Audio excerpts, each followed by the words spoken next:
આખા જોફરી કૃપા ચેનલમાં તમારું સ્વાગત છે મિત્રો। આ વિડીયોમાં જાણીશું કે રામની કથામાં હનુમાનજી આવે છે કે નહીં। તે એક રાજસ્થાનની એક સત્ય ઘટના વિડીયોમાં બન્યા રહેજો મિત્રો। આ એક સત્ય ઘટના છે, રાજસ્થાનમાં બનેલી ઘટના છે મિત્રો। તો શરૂ કરીએ। રાજસ્થાનમાં એક આચાર્યજી ભગવાન શ્રી રામની કથા કરતા હતા। એ રોજ સવારે રામની કથા કરતા હતા।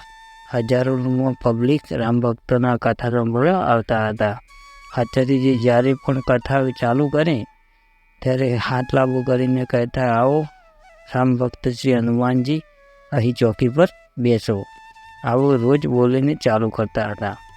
કથામાં એકવાર એવું બન્યું કે મિત્રો, ઇન્દોરનો એક વ્યક્તિ ઊભો થઈને આ આચાર્યજીને કહે છે, આચાર્યજી, અહીં હનુમાનજીનો પવન પુત્ર આવે છે કે નહીં? અહીંયા તમે રોજ કથા પહેલાં કહો છો કે આવો હનુમાનજી, અહીંયા બેસો ચોકી પર, લોકોને છેતરીને પૈસા લૂંટો છો। તમે અહીં હનુમાનજી આવે છે કે નહીં? ચોકી હલતી કેમ નથી? તમે બધાને છેતરો છો, ઉલ્લુ બનાવો છો। આચાર્યજી કહે છે, તમે માનો કે ના માનો, મારા માટે તો અહીં હનુમાનજી આવે છે।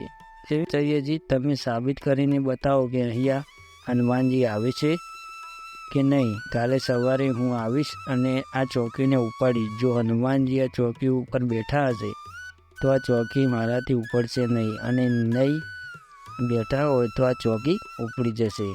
તો આચાર્યજી જોશમાં આવીને વ્યક્તિને કહે છે, ઠીક છે, પણ જો આ ચોકી ઉપર હનુમાનજી બેઠા હશે તો પછી તમે શું કરશો?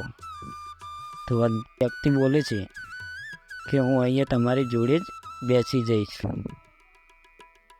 અને રામની ભક્તિમાં લાગી જઈશ, સવારે સાબિત કરી દઈશ। આવું કહીને આચાર્યજી તો ટેન્શનમાં આવી ગયા। આખી રાત આચાર્યજી સૂતા નથી અને મનમાં વિચારે છે કે સવારે શું થશે, હનુમાનજી આવશે કે નહીં? મારી તો ભલે ઇજ્જત જાય, પણ મારા ભગવાન શ્રીરામની કથાની ઇજ્જત ના જવી જોઈએ। મારું તો ભલે ના કપાય, પરંતુ ભગવાન શ્રીરામનું અને ભગવાન શ્રીરામ હનુમાનજીની ઇજ્જત ના જવી જોઈએ। આમ વિચારતો આચાર્ય પર પસીનો થઈ જાય છે। પછી તો સવાર પડે છે અને આચાર્યજી પાછા રામકથા કરવા જાય છે અને બધા ભક્તોને ઉત્સાહિત હતા। હવે શું થશે, હનુમાનજી આવશે કે નહીં? પેલો વ્યક્તિ પણ આચાર્યજીની હસી ઉડાવતો હતો। પછી તો પહેલાંની જેમ આચાર્યજી ભગવાન શ્રીરામને યાદ કરીને કથા ચાલુ કરે છે। તે પહેલાં ચોકી સામું જોઈને કહે છે, હનુમાનજી, આવો અહીં ચોકી પર બેસો। આમ કહેતા તેમની જીભ પણ ઉપડતી નથી, તેમને પણ વિશ્વાસથી ડગમગી જાય છે। પરંતુ ત્યાં બેઠેલો વ્યક્તિ આચાર્યજીને પૂછે છે, આચાર્યજી, હનુમાનજી ચોકી ઉપર આવ્યા કે નહીં? ત્યારે આચાર્યજી બોલે છે, હા, આવી ગયા। અને આમ વ્યક્તિ ત્યાં તો ચોકી ઉઠાવવા જાય છે।